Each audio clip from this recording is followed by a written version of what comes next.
네. 이, 지금 시간에는 조선족 아카데미 설명회를 시작하겠습니다. 그 설명회는 이미 사실은 제가 조선족 동포들에게 조선족 아카데미 참여를 부탁드리는 편지를 드립니다. 그리고 이미 글을 올렸고 아마 여러분들도 그 글을 다 읽으셨으리라고 생각됩니다. 그러나 글로 읽는 거하고 또 저한테 직접 얘기를 듣는 거하고는 완전히 다르기 때문에 제가 이 글의 핵심 요지만 여러분들하고 같이 나누는 것이 오늘 설명의 내용이다. 이렇게 아시면 되겠습니다. 그래서 첫 번째로 드리고 싶은 말씀은 지금 조선족 동포들이 한국에서 굉장히 어려운 상황 속에 있다라는 주제입니다. 그래서 한국 사람들이 조선족 동포를 바라보는 눈이 굉장히 차갑다 그겁니다. 저는 그렇게 생각하는데 여러분들도 거기 동의하시나요? 네? 한국 사람들이 조선족을 바라보는 시각이 굉장히 차갑다라는데 동의하시나요? 왜 답변이 없냐? 동의 안 해요? 예? 보는 시점이 안 좋아요. 안 좋아요? 굉장히 차갑죠? 네. 그래서 조선 동포들도 제가 얘기를 나눠보면 누구나 다 이게 차갑다 그렇게 이야기를 하거든요. 근데 이제 사실은 이게 차가운 게 말이 안 됩니다. 왜냐하면 우리 동포들이 일제시대 때 하도 한국에서 살기가 어려워가지고 그래서 외국으로 많이 나갔습니다. 그때 하와이로 간 사람도 있고 하다못해 이제 멕시코로 간 사람도 있고 일본도 많이 갔고 연해주로 또 왕창 갔고 만주로 또 제일 많이 간 사람은 만주로 갔죠. 특히 연변, 흑룡강성, 흑룡 그 앞에가 어디죠? 길림성, 요령, 요령으로도 많이 가고 그렇게 일제시대 때 많이 갔습니다. 저희 집안은 어디로 갔냐면요. 저희 집안도 일제시대 때 망명을 갔습니다. 그래서 저희 집안은 상하이로 갔습니다. 상해로. 그래서 저희 아버님은 상해 동제대학을 졸업했고요. 저희 어머니는 상해에서 남경대학을 졸업을 했습니다. 그래서 저희 집안도 다 사실은 그런 의미에서 보면 조선족입니다. 저기 그 조선족 중에 아주 유명한 배우 있죠, 남자 배우.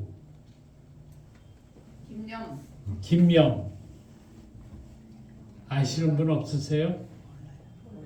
예.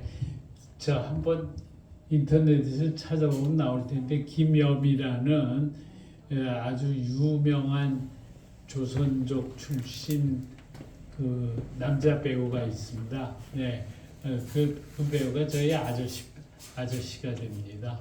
그래서 그런 식으로 그랬죠. 그러면은 우리가 해방이 되고 나면은 고향으로 다 돌아와야 된다. 그런데 조선족 동포들은 이 38선이 막히는 바람에 남쪽 사람들은 고향으로 돌아오지를 못했습니다.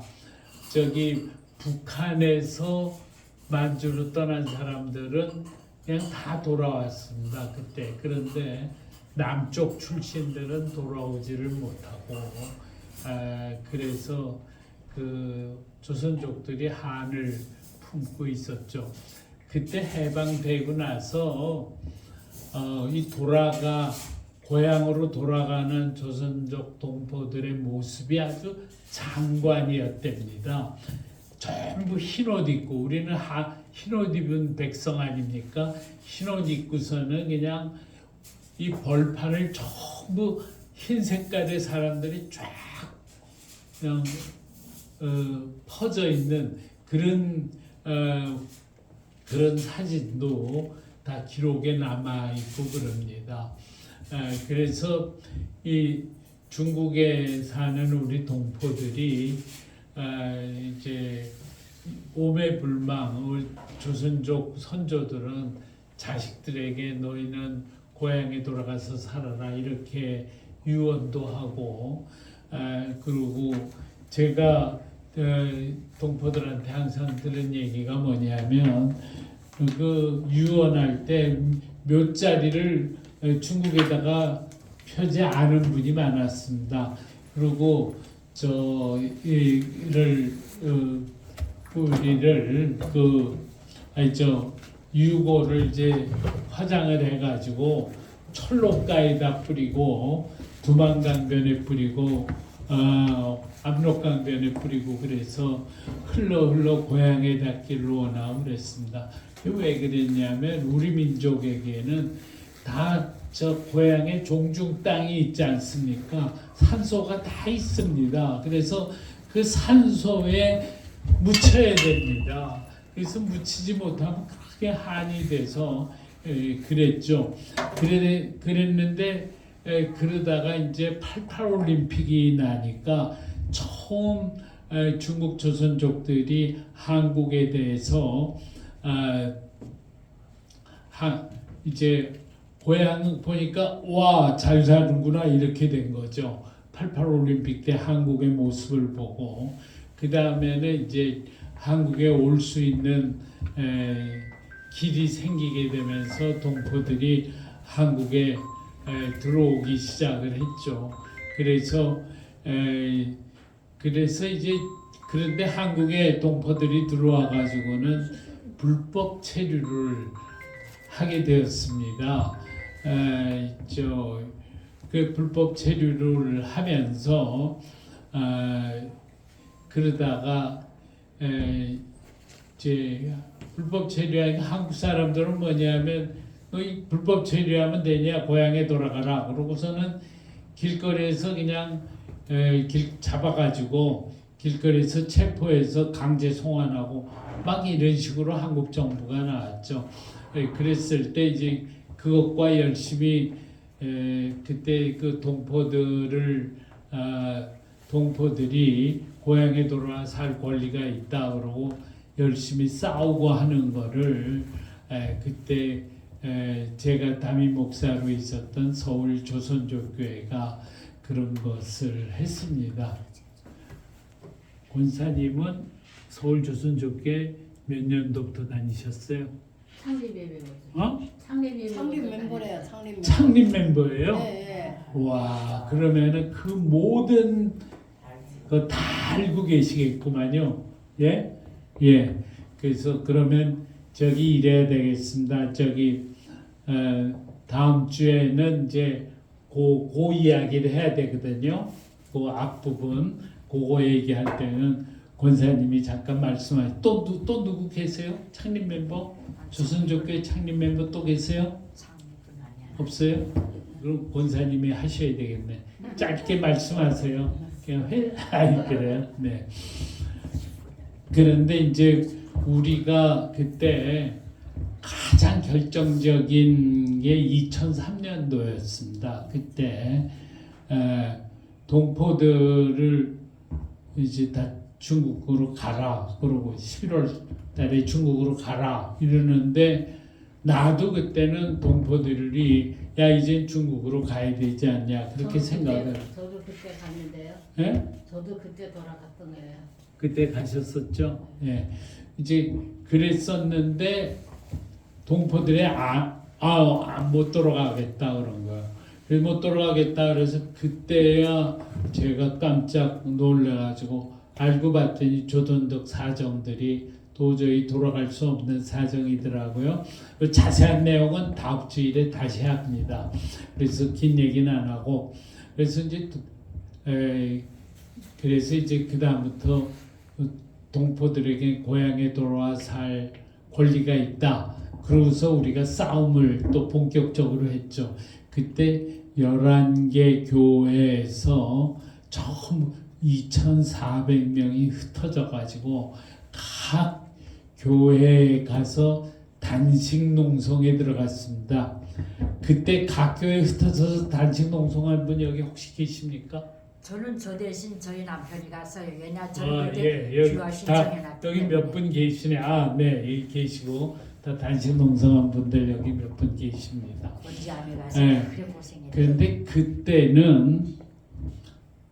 그때 그 테레 TV에서 여론조사 결과를 발표했습니다. 그 동포들에게 고향에 돌아와 살 권리가 있다. 그래서 동포들을 우리 국민이 동포를 껴안아야 된다라고 주장하는 여론이 70%를 넘었습니다. 그러니까 사실상 우리 국민이 전부 동포를 껴안는다 이렇게 된 겁니다. 그 여론조사 결과를 보고 당시 노무현 대통령이 서울 조선족교회를 찾아왔습니다. 농성 현장을. 그래서 우리 동포들이 단식하던 동포들이 아주 자지러졌죠. 도대체 대통령이 여기를 온다는 게 있을 수가 없거든요. 그랬는데 그렇게 그 더군다나 그때 얘기를 들어보면 법무부 장관도 반대, 노동부 장관도 반대, 행정안전부 장관도 반대. 왜냐? 그 동포들이 전부 불법 체류자인데 불법 체류자들이 더군다나 단식 농성하는데 대통령이 가면 어떻게 되느냐? 그래가지고 장관들이 전부 반대하는 거예요. 거기 가지 말라고. 그런데 이 대통령이 결심을 하고 온 겁니다. 노무현 대통령이. 그래서 제가 그때 그 노무현 대통령을 보고 제가 굉장히 감동이 돼가지고 그분이 자살을 했을 때는 내가 동포들을 데리고 저기 거기가 무슨 마을이지? 봉화마을까지도 제가 그때 갔었습니다. 여러분들 중에 저와 같이 봉화마을 간 분 여기 있습니까? 봉화마을은 안 가고 그 노무현 대통령 이제 그 할지게요. 대통령이 저 우리 할지게. 조선족교회 찾아왔을 때 그때 있었던 분. 그때는 보인다. 그 당신은 여기는 없었구나. 예, 그래요. 알았습니다. 그래서 참 기억이 대단했죠. 그래서 그때까지만 해도 우리 교인들이 우리 교인이 아니라 대한민국 국민이 동포들을 껴안아야 된다. 우리 동포다. 고향에 돌아와 살게 해야 된다. 그렇게 된 겁니다. 그래서 불법 체류자들을 중국만 갔다 오면 전부 합법 체류할 수 있도록 하겠다. 그래가지고 우리 한국에서 우리 동포들이 그 다음부터 한국에서 합법 체류로 살게 된 겁니다. 그래서 합법 체류로 살게 된 게 한국 정부가 무슨 은혜를 입어가지고 동포들을 돌봐야 되겠다. 그래서 된 게 아닙니다. 우리 동포들의 투쟁의 결과였다. 이겁니다. 우리가 투쟁해서 얻어낸 것이다. 그런데 그 이후에 가서 계속 동포를 바라보는 시각이 계속 달라진 겁니다. 그래가지고 지금은 아직 그런 여론조사가 안 나오는데 만약에 지금 한국 사람들에게 조선족을 우리 동포를 껴안아야 된다 그렇게 말을 하면 껴안아야 된다라고 생각하는 여론조사가 몇 프로쯤 나올까? 내가 생각할 때는요. 40%를 넘지 못할 겁니다. 복지관에 가면 막 저 지금 우리 교포들에 대해서 무지 말 많아요. 와갖고는 다 나이 들어가서 와갖고는 뭐 무슨 뭘 타먹고 뭘 타먹는다고 막 공개적으로 아야 막 뭐라 그래. 아예 공개적으로 비난해요. 아 예. 예, 예. 그 내 목소리 듣더니 아줌마 언제 몇 살이야? 전 40살에 왔을까? 아 아줌마는 일찍 왔어서 그래도 여기까지 열심히 일되고 그랬을까 몇십 년 살았다 인정했는데 근데 지금 나이 많아갖고 온 사람들은 와서 오자마자 다 무슨 급여 러닝연금 그러면 다 불만들 대단해요. 그런데 사실은 저번에 우리 돈에 동포들이 늦게 오면 어떻습니까? 우리 동포들인데 한국에서 이만큼 잘 살게 됐으면은 다 동포들이 한국에 와서 노후를 안정적으로 살도록 우리가 배려해 주는 게 정상입니다. 그러니까 동포도 제대로 돌보지 않으면서 어떻게 대한민국이 전 세계의 존경을 받겠습니까? 그런데 이제 문제는 어디 있냐면 이겁니다. 한국 사람들이 처음에는 껴안고 있다가 겪어보니까 동포들을 자꾸 겪어보니까 욕심만 많고 막 처음에는 우리 동포인 줄 알았는데 알고 봤더니 야, 이 사람 조선족이라 했는데 이 사람 중국 사람이네. 완전히 중국 사람처럼 행동하고 그러는구나. 이렇게 깨닫고 아주 실망을 하고 합니다. 네. 제가 누구라고 말은 안 하겠는데 우리 교회에 나오는 어느 한 분도 중국 공산당 만세하고 우리 교회에서 그렇게 부른 사람도 있었습니다. 예. 그럼 왜 그런 일이 생기느냐? 저는 이해를 합니다. 뭐냐면 우리 조선족들이 교육받은 게 중국 공산당의 중국 사회주의의 국민으로밖에 받은 교육이 없는 겁니다. 그러니까 머리는 중국 사람하고 똑같은 거예요. 똑같이 그렇게 교육을 받은 겁니다. 그리고 나서 한국에 오니까 한국에 와서는 물론 야 한국이 참 좋다라는 건 알죠. 한국에 우선 민주주의가 있고 인권이 있고 법치가 있고 공안을 봐도 겁낼 필요 없고 그러니까 한국이 참 좋죠. 뿐만 아니라 여기는 환경도 좋고 깨끗하고 그 다음에는 돈도 많이 임금도 굉장히 비싸고 그런 너무나도 여러 가지가 다 좋으니까 아이고 나는 한국에서 살아야 되겠다 그렇게 생각을 많이 하죠. 다만 그럼에도 불구하고 이제 한국에서 살지 못하는 이유는 이제 나는 한 두 가지라고 봅니다. 하나는 중국에 자기 땅이 있으면 여기 국적을 바꾸면은 땅 전부 포기해야 되고 그러니까 그 참 곤란하다 이런 게 있고 두 번째는 자기 자식에게 한국말을 제대로 못 가르친 거예요. 그러니까 조선족 교회를 조선족 학교를 보내지를 못하고 한족 학교를 보내는 거죠. 근데 한족 학교 보내는 것도요. 조선족들이 한국에서 일하다가 그냥 추방당하고 같은 동포인데도 다 추방당하는 거를 보고서는 조선족들이 그냥 무슨 한이 생겼냐 아유 차라리 내가 내 자식들을 갖다가 한족 학교에 보낼 건데 잘못했다.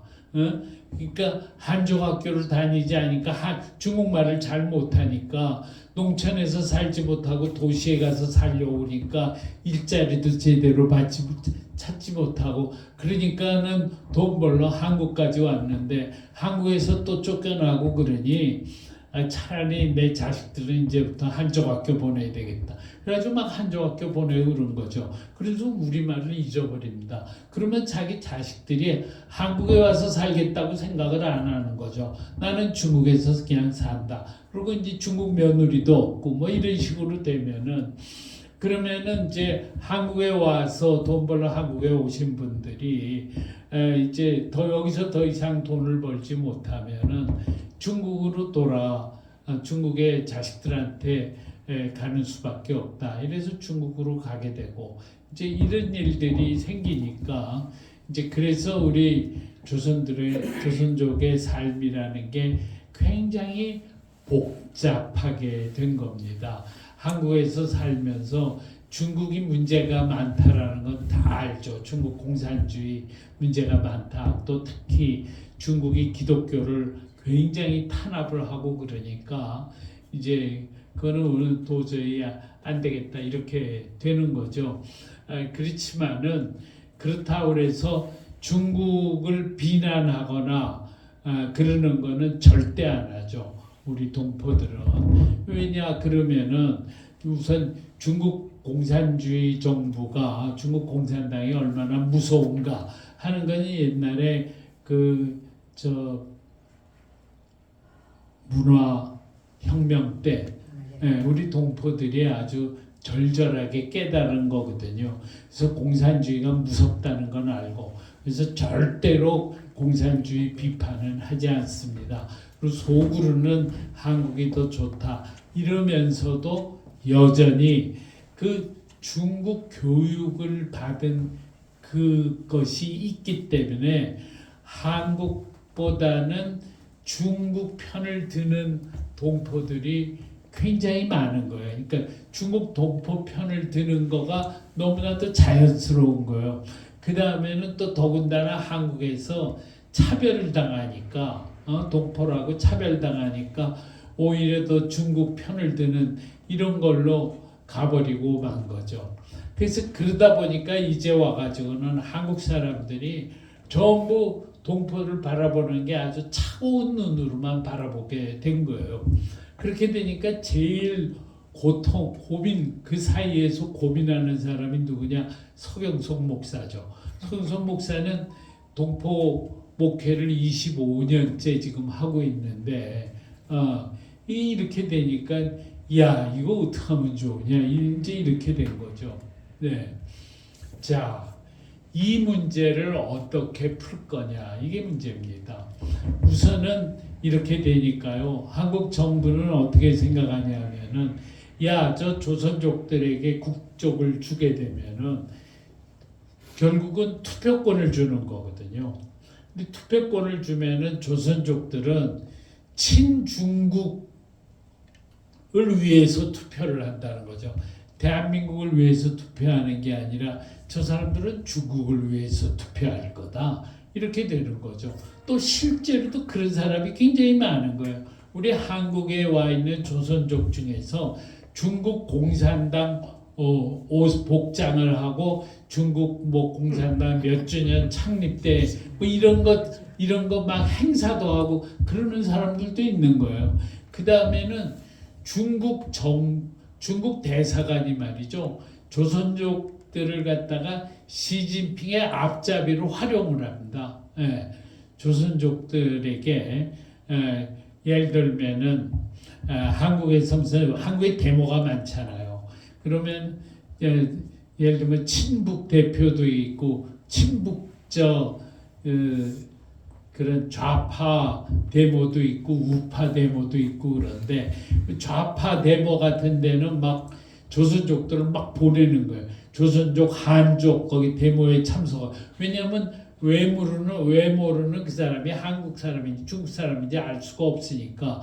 그래서 그렇게 은밀하게 중국 정부가 한국 정치에 개입을 하는 겁니다. 근데 이 한국 정치에 개입을 하다가 그게 전혀 들통이 안 나면 좋은데 또 그게 또 계속 들통이 나는 겁니다. 들통이 나니까 한국의 우파 진영에서는 조선족에 대해서는 아주 공격적으로 나오는 겁니다.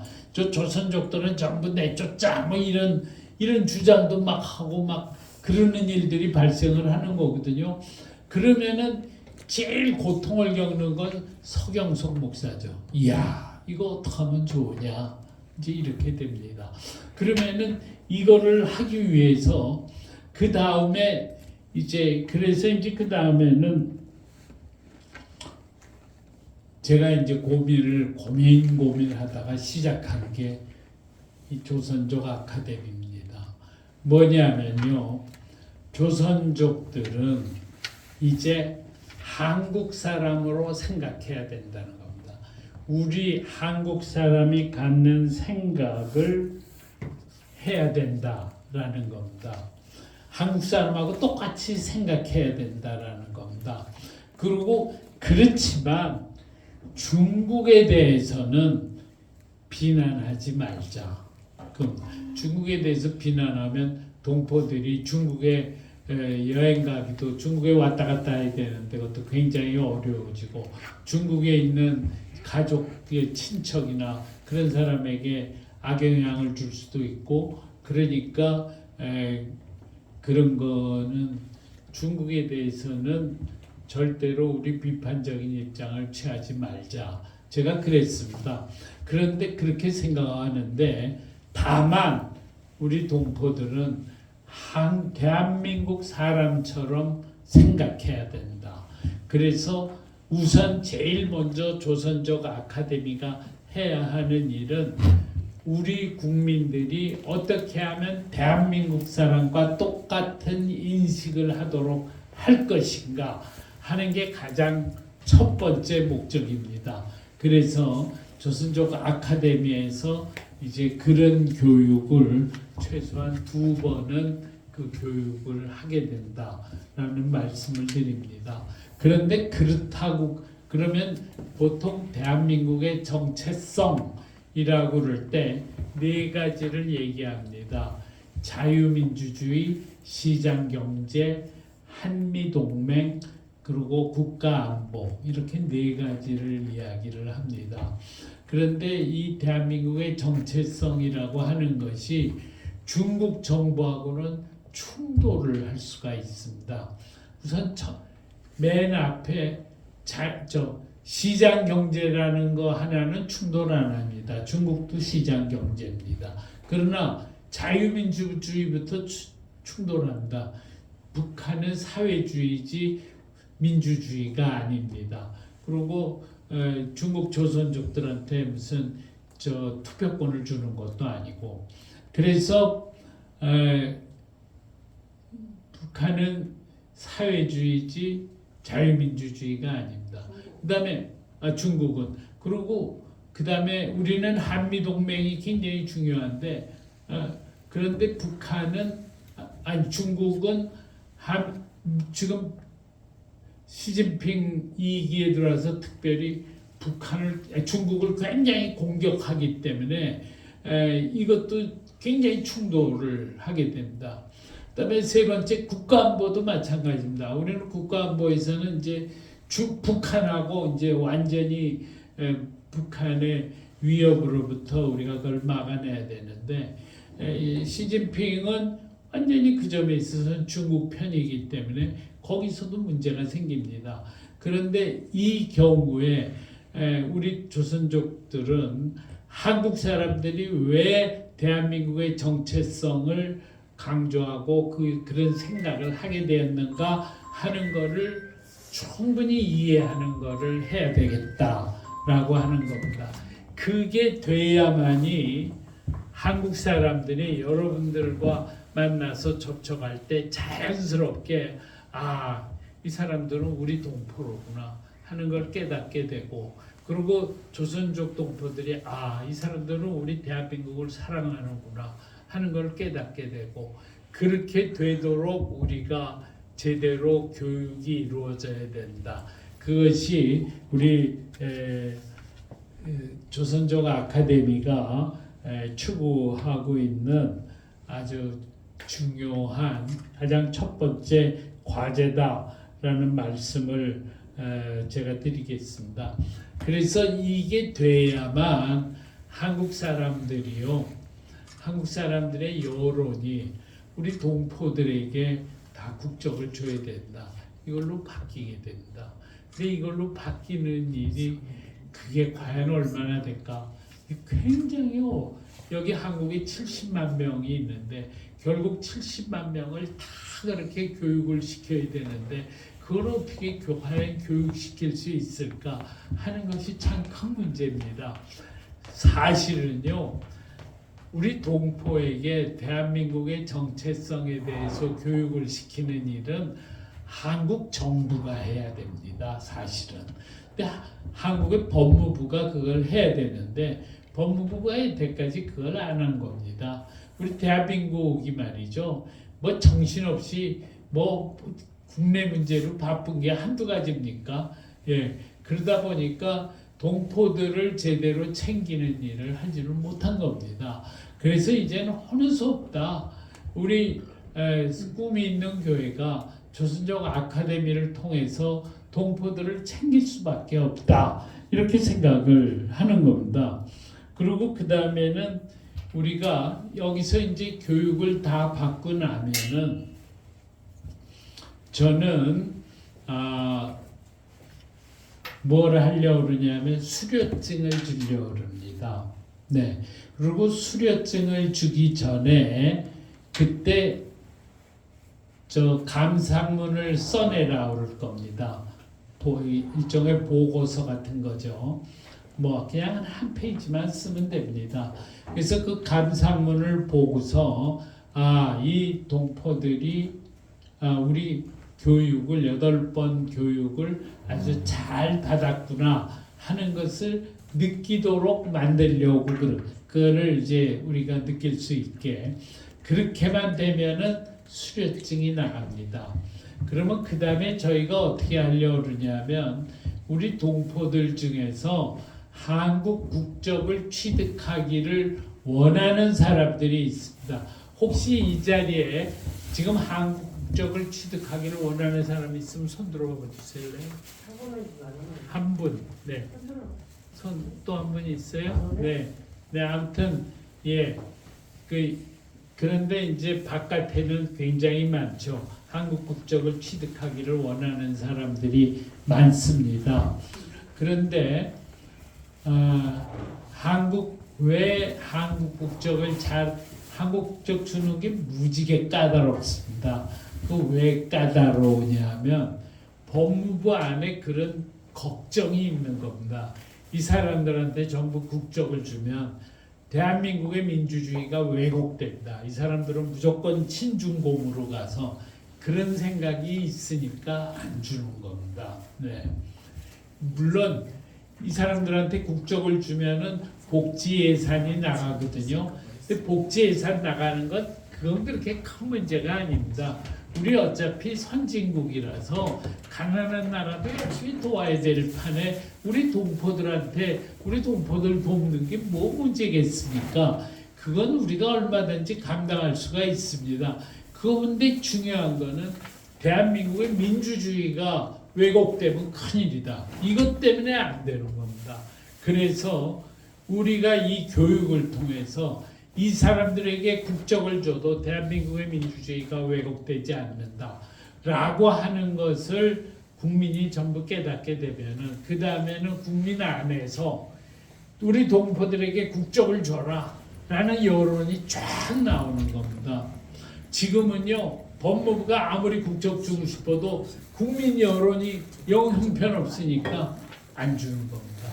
그래서 이 문제를 우리가 근본적으로 해결하자. 그래서 어떻게 쓰든지 이 문제를 극복하자 하는 게 우리 아카데미의 목적입니다. 그런데요, 저는 사실은 이 아카데미 하기 전에는 우리가 복지센터를 만들어서 거기서 동포들에게 교육 프로그램을 하겠다 그런 생각을 했거든요. 그랬다가 그 다음에 보니까 그게 아니로구나. 우리가 여기서 우리부터 열심히 시작을 해야 된다. 그래서 동포들 스스로가 이렇게 열심히 노력하는 것을 봐야 한국교회가 감동을 하고 한국 정부가 감동을 해가지고 우리를 도와주게 된다. 그래서 우리가 우리부터 시작해야 된다. 그렇게 생각해서 그래서 조선족 아카데미를 하게 됐다라는 말씀을 드립니다. 그 다음에요, 저희가 이제 이걸 해서 여기를 이제 수료로 8번 강의를 다 듣지 않습니까? 8번 강의를 다 듣고 나면 저희가 뭐를 하느냐면은 그 중에서 한국 국적을 취득하기 위해서 법무부에다가 국적을 신청한 사람이 있으면 그 사람이 우리 조선족 아카데미 교육을 다 들었으니 이런 교육을 우리가 다 했다 이 사람에게. 그러니까 이 사람에게는 국적을 준다 그래서 대한민국의 민주주의가 훼손되거나 그런 일이 없으니 꼭 국적을 주기를 바란다라는 추천서를 보내게 됩니다. 추천서를요. 그런데 우리 대한민국의 국적관은 법무부는 그런 거에 대해서 참조는 할 수 있어도 여기 교육을 마쳤으니까 무조건 국적을 준다. 그건 절대 불가능입니다. 그거는 만약에 공식적으로 교육을 다 마쳤으니까 국적에다가 구체적으로 가산점을 주겠다. 이런 식으로 나오려면 그 교육 자체가 정부의 허락을 받은 교육이어야 된다. 근데 우리는 정부의 허락을 받은 교육이 아니거든요. 근데 정부의 허락을 받은 교육을 만드는 게 얼마나 힘든지 모릅니다. 한국 정부가 한국 사람이 지금 좌파와 우파로 쫙 갈라져 있지 않습니까? 좌파가 하려는 교육과 우파가 하려는 교육이 다릅니다. 근데 거기서 정부가 아주 공정한 교육을 시키려면 얼마나 힘들겠습니까? 거의 불가능에 가깝습니다. 그래서 그렇게 한다는 건 법무부도 원치 않고 안 됩니다. 그럼 우리가 할 일은 뭐냐? 우리는 그냥 우리 교육을 마치면 이분들은 충분히 대한민국의 국적을 줘도 아무 상관이 없다고 우리는 생각하니 적극 추천합니다 하고 추천서만 보냅니다. 그러면은요 어떻게 생각하느냐? 국적관은요 이 사람에게 국적을 줘야 될까 말까 아리까리한 경우가 굉장히 많습니다. 굉장히 아리까리한 경우가 있을 때 우리 교회에서 조선족 아카데미에서 추천서가 딱 갖고 이렇게 대한민국의 정체성에 대해서 교육이 다 수료된 사람입니다 하는 것이 오면은 그러면은 그냥 국적 이 사람 주자 하고 준다라는 겁니다. 그게 오히려 쉽습니다. 공식적으로 주도록 결정하기는 굉장히 어렵지만 자기네들이 임의적으로 이 사람은 주자 하고 주는 편으로 슬그머니 가버리는 게 훨씬 더 쉽다. 그래서 우리가 그렇게 하려고 한다라는 점을 말씀드립니다. 그 다음에 제가 두 번째로 얘기할 내용은 이거는 그냥 짧게 얘기하려고 그러는데요. 두 번째로는 뭐냐면 우리 조선족 동포들이 지금 현재 이 동포들이 가지고 있는 문제점, 당면한 문제점을 동포들이 과연 해결할 수 있을까? 그게 문제입니다. 근데 제가 볼 때는 난 냉수 한 컵만 갖다 줄래? 냉수. 여기 있구나. 예. 여기 있네요. 네. 우리 동포들이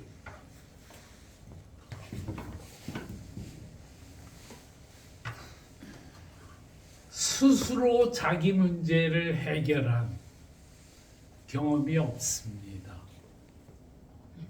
우리 동포들이 중국에서 사회주의 교육만 받았단 말이에요. 중국의 사회주의 교육이라고 하는 거는 그냥 정부의 지시에 무조건 따라라, 무조건 수능해라, 무조건 복종해라, 그런 교육입니다. 그런 교육만 받았습니다. 그래가지고 우리가 막 노력해가지고 이거를 바꿔놓는 경험은 그동안 못한 거죠. 딱 한 번, 그래도 서울 조선족교회가 동포들의 합법 체류로 만들기 위해서 교회가 막 싸우니까 따라온 것, 그거는 사실은 우리 동포들로서는 일찍이 경험해 보지 못한 경험입니다. 그거는 우리 여러분들에게는 굉장히 소중한 경험이다. 그래서 우리가 이번에 아카데미에서 그때 그렇게 싸웠던 이야기를 다시 한번 되돌아볼 필요가 있습니다. 그래서 그걸 되돌아보면서 그때 우리가 싸워서 불법을 합법으로 바꾼 것처럼 이제 우리도 다시 한번 열심히 싸우자 하는 결심을 해야 되는 겁니다. 이 결심이 여러분들한테 너무나도 중요한 거죠. 그 결심이 있어야 우리 조선족 아카데미가 1기 그러면 한 50명이 여기 와서 교육을 받게 만들어야 됩니다. 1기에는 50명, 2기에는 100명 이런 식으로 계속 이 숫자가 늘어가도록 돼야 되는데 그렇게 하기 위해서 우리 동포들이 꼭 가져야 되는 게 뭐냐? 하면 된다라고 하는 결심을, 그 확신을 우리 동포들이 갖는 게 너무나도 중요하다는 겁니다. 여러분, 그런데요, 이걸 위해서 여러분들이 꼭 배워야 할 점이 있습니다. 그건 뭐냐면 우리 대한민국 국민들이 우리 동포, 우리 한민족이 얼마나 위대한가라고 하는 걸 배워야 됩니다. 한민족은요, 일제시대 때 큰 고통을 겪고 해방됐지 않습니까? 해방됐는데 또 분단이 돼버렸습니다. 그때 조금 있다가 6.25 전쟁이 일어나가지고 한국이 완전히 초토화돼 버렸습니다. 그리고 나니까 한국의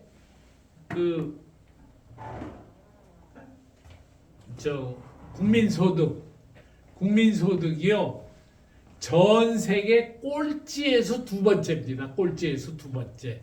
그때 국민소득이 76불인가 연 국민소득이 76불인가 뭐 그렇게 형편이 없었습니다. 그래서 우리 대한민국이 누구나 다 뭐 메가더 장군도 그런 말했고 뭐 모든 한국을 방문한 모든 경제학자 모든 사람들이 얘기가 대한민국은 절대로 가망성이 없다 그랬습니다. 이 나라는 잘 살게 될 가능성이 전혀 없다 그랬습니다. 왜냐? 전 국토는 전부 헐벗었죠. 산에 나무는 하나도 없습니다. 그 다음에는 우리는 지하자원도 하나도 없습니다. 뭐 석유가 나는 것도 아닙니다. 도대체 뭐 돈 벌 수 있는 아무런 근거가 없은 거예요. 사람들이 어떻게 해서 살았냐? 여자들이 자기 머리 잘라서 가발 만들어서 팔고 그러면서 살았습니다. 그런 정도로 우리 대한민국은 처음에 참혹했습니다. 그걸 보고 우리는 세계 원조를 제일 많이 받은 나라가 우리 대한민국입니다. 그 다음에 그런데 그냥 갑자기 북한에서 쳐들어왔단 말이에요. 쳐들어왔을 때 우리는 아무 가망성이 없었습니다. 전 세계가 아이고 저 한국은 완전히 망했다 이렇게 끝나는 줄 알았습니다.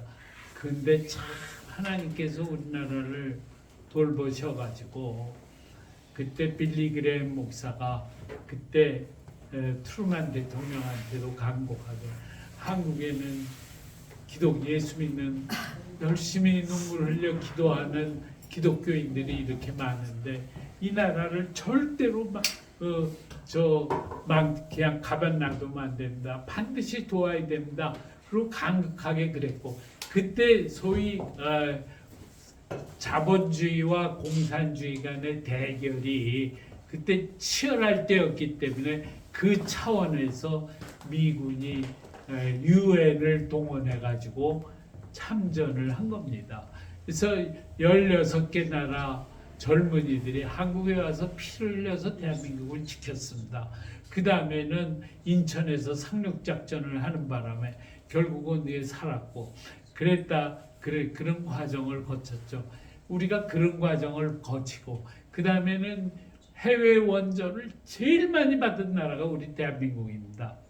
저 같은 사람도 어렸을 때 저희 아버님이 해군 준장인데도 불구하고 나는 미국에서 갖다 주는 분유 먹고 자랐고 미국에서 준 헌옷 입고 자랐고 그냥 그러면서 자랐습니다. 그러니까 우리는 전부 미국의 그때 원조가 없이는 절대로 살 수가 없었습니다.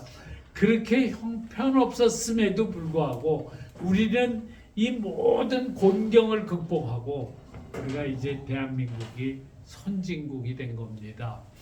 나는요 대한민국이 선진국이 된 거면 깜짝깜짝 놀랍니다. 나는 여태까지 한국이 일본을 능가하는 거는 내 평생 못 볼 거다 그렇게 생각했습니다.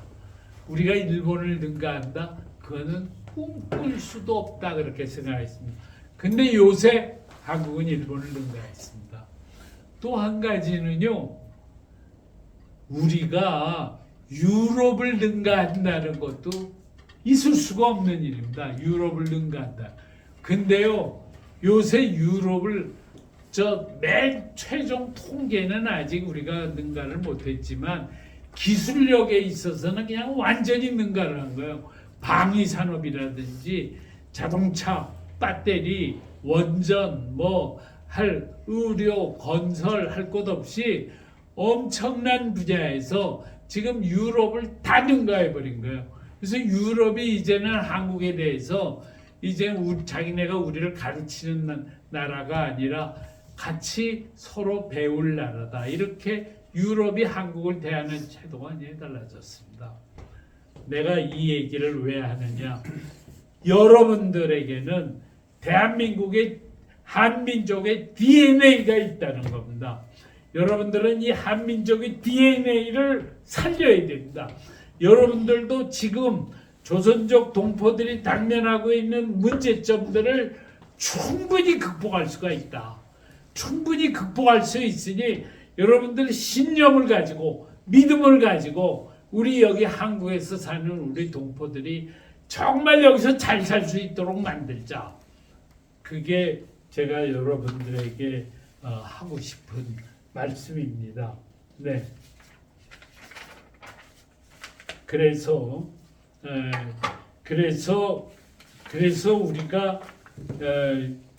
우리가 충분히 가능하니 신념을 가지고 한국에 사는 우리 동포들의 삶이 행복하게 만들자. 그리고 여기 한국에 사는 우리 동포들이 다 한국 국적을 택하게 만들자. 여러분 한국에서 여러분들 한국 국적 택하게 하는 거 전혀 걱정이 없습니다. 예를 들면 저만 하더라도요. 제가 그냥 원로 목사님이니 뭐니 쫙 해가지고 우리 동포들에게 우리 동포니까 고향에 돌아온 동포들한테 전부 국적을 줍시다. 그리고 만약에 한국의 원로 목사들이 전부 나섰다 그래요. 그러면요 법무부가 그거 듣지 않을 수 없습니다. 문제는 어딨냐? 원로 목사들이 지금 그거 안 한다는 거예요. 원로 목사들이 오히려 걱정한다는 거예요. 야, 이거 동포들에게 국적을 주면 이거 우리 민주주의 왜곡되지 않을까 걱정한다는 거예요. 그래서 우리가 한국에 사는 70만 동포들에게 내 생각을 바꾸는 일을 하자는 거예요. 바꾸는 일. 그걸 바꾸는 일은 이 교육을 하는데 동영상으로 하는 수밖에 없다는 거예요. 그래서 저는 뭐냐면 제 1강은 8번 하는데 그거는 1강은 어떻게 해서든지 50명에게 교육을 하자 이거고, 두 번째 강의가 될 때는 그때는 50명이 아니라 한 200명에게 교육을 하자. 세 번째 강의를 할 때는 한 500명에게 교육을 하자. 이런 식으로 계속 늘어나가지고 이 사람들이 이 사람들은 이제 완전히 대한민국 국민으로 살게 되었다 하는 그것을 아주 분명하게 만들자 이겁니다. 그렇게 되면은 한국 사람들이 동포들하고 접촉을 할 때 이젠 달라졌구나 하고 깨닫게 된다는 것입니다. 그것만 깨닫게 되면은 그때는 우리 동포들의 문제가 완전히 해결된다 라는 말씀을 드립니다. 그런데요, 우리 동포들이 대한민국 사람처럼 생각하고 대한민국을 사랑하고 대한민국의 정책성에 입각해서 생각한다. 그거를 중국 정부가 어떻게 볼까? 나는요, 중국 정부가 절대로 나쁘게 보지 않는다고 생각합니다. 여러분, 그건 당연한 겁니다. 여러분, 한국에 와 있는 조선족이 한국 국민처럼 생각하는 건 당연한 겁니다. 예, 그렇기 때문에 중국 정부도 당연하게 생각할 겁니다. 다만 우리가 그래도 일제시대 때 우리를 도와준 거를 고맙게 생각해가지고 우리는 중국 정부의 문제점을 다 알지만 중국 정부를 비난하는 행동은 하지 않겠다. 그게 여러분들이 중국에다가 보여주는 거다. 이렇게 생각합니다. 그것만으로 중국 정부는 고맙다. 그렇게 생각할 겁니다. 예. 여러분들이 한국 사람처럼 생각하는 거는 그건 100% 당연한 거다. 그거 여러분들 꼭 생각하시고 안심하시기 바랍니다. 그 다음에 이제 또 할 이야기가 있습니다. 또 할 이야기, 이거 참 중요한 얘기인데요. 여러분, 한국 사람들이 이제 동포들은 조선족은 우리 동포니까 이제 껴안아야지 하는 생각만 갖는 것 같고는 충분하지가 않다는 겁니다. 그게 아니라 조선족은 정말로 귀한 사람들이로구나. 그걸 깨달아야 됩니다. 예. 조선족은 너무나도 존귀한 존재다. 이 사람들이 있어야 대한민국의 미래가 열리는구나. 그렇게 생각할 수가 있어야 됩니다. 그런데 지금은 어떠냐? 지금은 조선족을 바라보는 시각이 그 사람은 우리 대한민국의 변두리에 있는 사람, 있으나 없으나 그런 사람들이다. 이렇게 보죠. 그리고 그 다음에 조금 더 나가서 그래도 우리 동포니까 껴안아야지. 그런 정도죠. 그거 갖고 안 되겠다는 겁니다. 그걸 넘어서서 조선족이야말로 대한민국의 미래를 만드는 사람들이다 라고 하는 거를 한국 국민들이 깨닫도록 만들어야겠다는 겁니다. 그게 사실이냐? 제가 이거 사실이다 이겁니다. 제가 이때부터는 내가 일어나서 얘기해야 되는데 일어나서 얘기해도 됩니까? 안 돼요? 앉아야 돼요? 일어나야 돼. 앉아서 그냥 앉아서 얘기하겠는데요. 여러분, 한국에게 있어서 한국의 미래에서 가장 중요한 게 뭔지 아십니까? 한반도의 통일입니다. 예, 지금 전 세계에서 분단된 국가는 지금 한국이 유일하거든요. 우리가 말해 지금 세계 최고의 강대국이 됐는데 아직도 분단해서 산다는 게 이게 말이 안 되는 거죠. 근데 사실은 우리 남한은요, 분단돼서 살아도 아무 상관없습니다. 이제는 저 이산 가족도 거의 다 돌아가셨고, 예, 분단돼서 살아도 아무 상관없습니다. 그런데요, 우리는 통일을 하지 않으면 안 됩니다. 그 이유는 왜냐? 북한 동포들이 너무 고통 속에서 살아가기 때문입니다. 북한들이 굶주려서 굶어 죽는 사람들도 많고요. 인권 문제 때문에 그냥 형편없이 당하고, 예, 정치범 수용소로 가고 학살당하고 뭐 한국 영화 봤다고 죽이고, 뭐 말도 못하는 참혹한 인권 속에서 살아가는 거예요.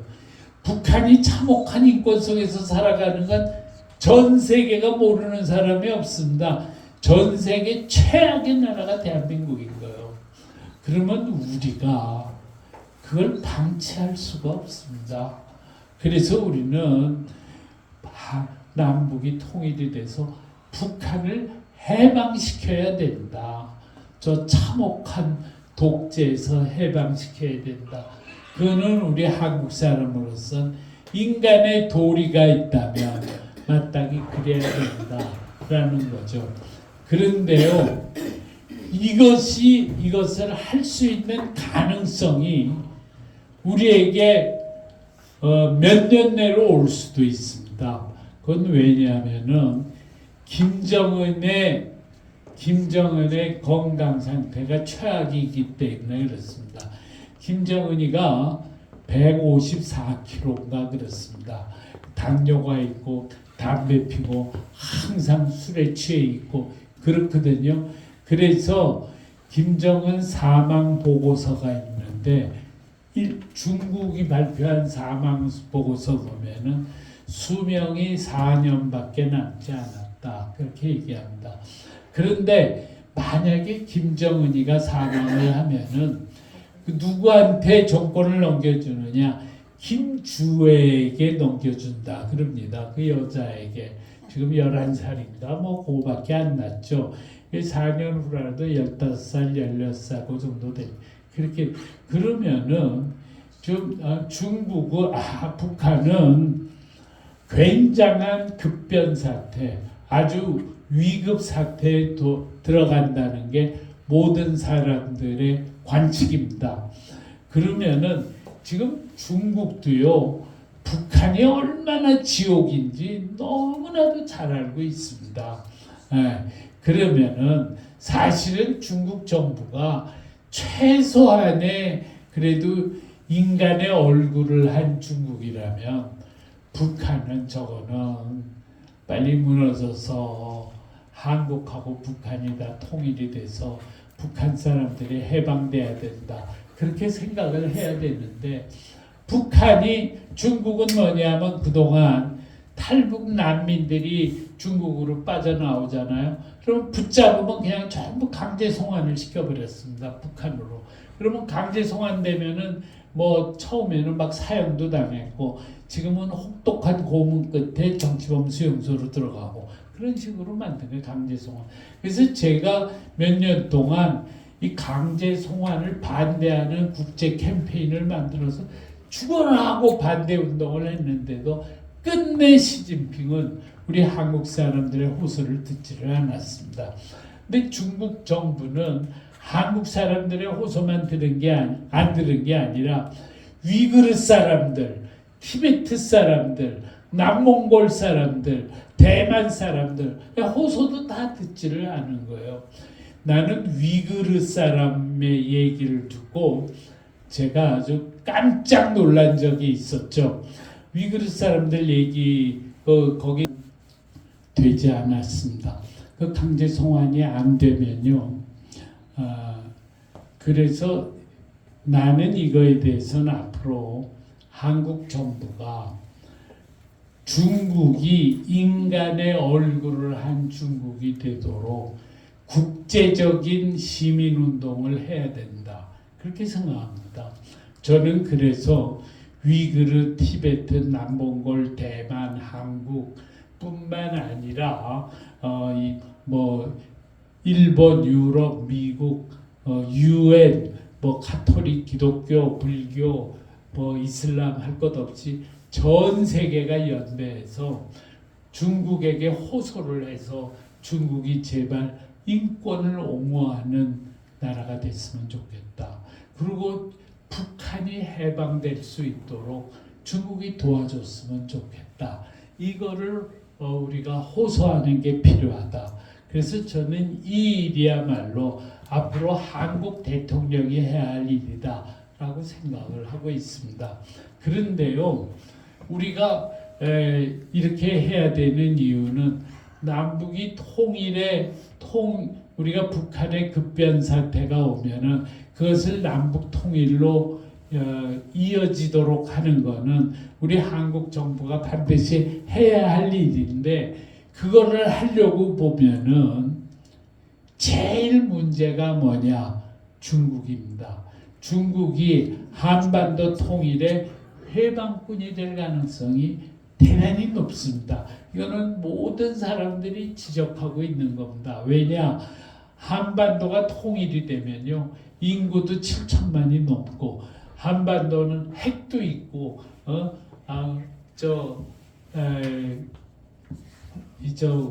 군대도 아주 막강하고 강력하고 경제도 강력하고 엄청난 강대국의 한반도에 생기면 그걸 중국이 좋아할 리가 없다 이겁니다. 그래서 그걸 못하도록 막을 거다 이거죠.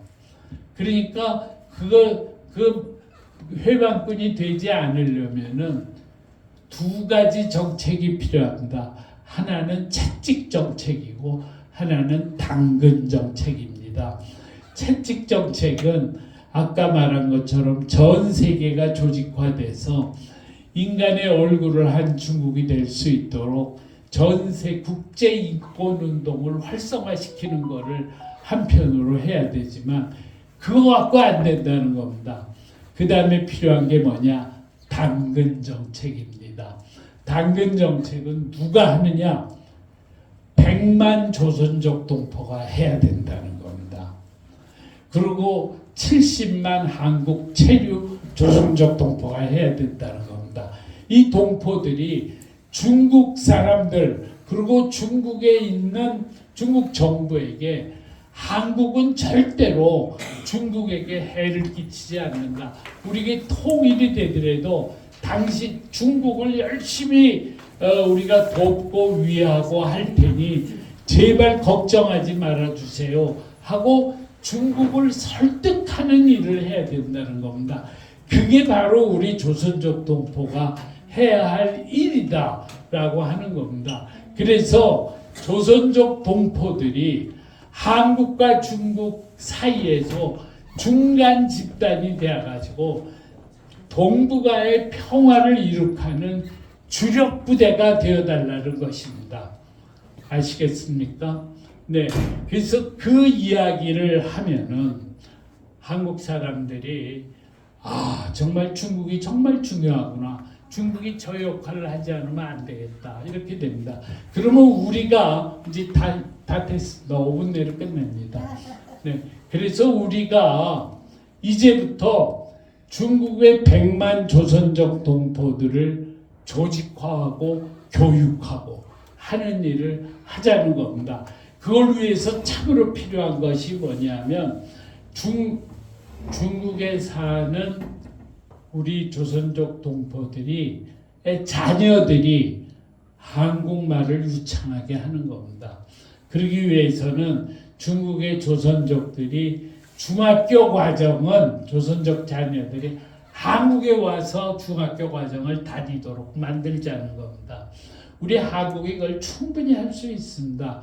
우리 한국의 중학교가 자꾸 문을 닫기 때문에 그렇게 오는 거 우리 환영합니다. 돈 별로 들지도 않습니다. 그래서 조선족의 자녀들이 우리말을 유창하게 하게 되면은 우리는 조선족들을 관리하게 된다. 그런 모든 일을 우리 동포들이 하자라는 겁니다.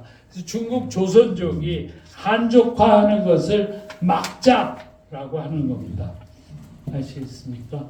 그래서 이 두 가지를 우리가 이것을 통해서 하면서 그렇게 하게 되면은 된다는 겁니다. 그래서 여러분들께서는 이 우선 여기 8번 강의료가 2만 원이니까 2만 원을 우리 신정수 씨한테 내주시고요. 그 다음에 두 번째로는 자기 가족, 친척, 형제들, 친지들이 열심히 여기에 들어올 수 있게 해주십시오. 들어올 수 있게. 그렇게 해가지고 꼭 여기 안 와도 됩니다. 동영상으로 보면 됩니다. 동영상으로 보고 여기 참여하게 합니다. 그리고 이 동영 수료를 한 사람들을 우리는 뭘 하려고 그러냐면 존경받는 나라 운동 조선족 본부를 만들려고 합니다. 그래서 존경받는 나라 운동 조선족 본부는 앞으로 중국에서 중국을 존경받는 나라로 만들겠다. 중국을 공격하는 게 아니라 중국을 사랑하는 운동을 조선족 동포들이 존경받는 나라 운동으로 해나가자. 그러기 위해서 여기 수료생들은 존경받는 나라 운동 조선족 본부라는 단체에 전부 참여시킨다. 그래서 이 단체 숫자가 처음에는 뭐 300명, 500명, 1000명, 그 다음에는 5,000명, 10,000명, 30,000명 이렇게 계속 늘어날 수 있도록 우리가 꼭 만들자 하는 게 우리의 아주 거대한 꿈입니다. 이 꿈이 꼭 실현될 수 있도록 여러분들 최선을 다해 주시기를 바랍니다. 감사합니다.